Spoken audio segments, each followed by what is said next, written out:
go to Washington and speak to David Roches, professor at the National Defense University. David, great to see you, as always. In the past hour or so, the White House has been passing comment about this Russia-North Korea agreement. It says it's, of course, a concern, but it's also a sign of Russia's desperation. What can North Korea provide Putin? Is it something concrete or something more abstract, like respect? Well, it's both. Putin, of course, is, like many short men, desirous of respect internationally and other places. And they certainly got that. I mean, you know, North Korea is the leader in choreographed welcoming receptions. But concretely, North Korea is the most artillery-heavy army in the world. Artillery is emerging as a key capability in the war in Ukraine, and Russia is running out of artillery and artillery ammunition. The North Koreans have been stockpiling artillery rounds for decades, and they're one of the few countries that actually has both the capacity, the stockpiles, and they're in the same caliber as the former Soviet bloc. So we've seen already artillery rounds used in Ukraine. The North Korean artillery rounds are generally derided for being of poor quality, but even if you have a 40% failure rate, that's still a lot of stuff. Regarding the reaction from Seoul, Vladimir Putin has already responded to that. He said if Seoul sends weapons to Ukraine, that would be a mistake. And yet, at the same time, he's not ruling out sending high-precision Russian weapons to North Korea. How do you deal with a world leader who has these double standards? Don't do something to me, but I'll do it to somebody else. Yeah, that's a good question. And, you know, it's worth noting, I mean, normally Americans are supposed to be the people who are ignorant about history of other people.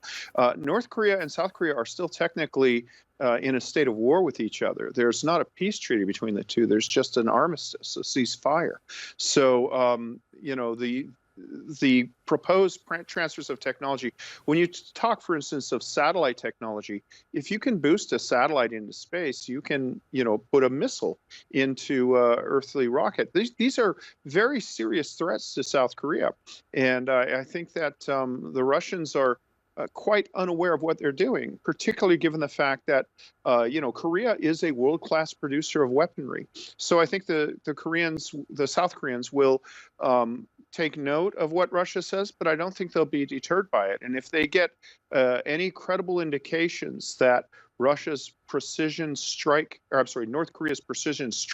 capability is being enhanced by Russia, they will not hesitate to apply pressure on Russia in the way that they know best, which will include arming Ukraine. David, he's been to Vietnam and North Korea, but during this term of his presidency, how much is Vladimir Putin's ability to conduct international diplomacy going to be hampered by the fact that there's an arrest warrant out for him from the International Criminal Court? We've seen other world leaders who have had those kind of arrest warrants. They've been able to travel to friendly countries. But what about Putin's ability to conduct diplomacy? Well, that's a really good question. I hadn't thought of that. I think that, you know, his tourism list, the places where he can go, is very limited. Basically, they're countries that take part in the tank biathlon. They used to have the international tank competition. So he can go to clear client states, North Korea, China, Laos, Vietnam, maybe Angola, countries that won't do this. But clearly, you know, he's not going to be attending G7 summits. I think it's more a result of political decisions from international isolation rather than the arrest warrant. But I think that for countries that are trying to have it both ways, South Africa, for example, his ability to travel will be limited. So that is a complicating factor, but I don't think it's a determinative one. As I said, David, always a pleasure. Thank you so much for taking the time. Thank you. Great questions. Thank you.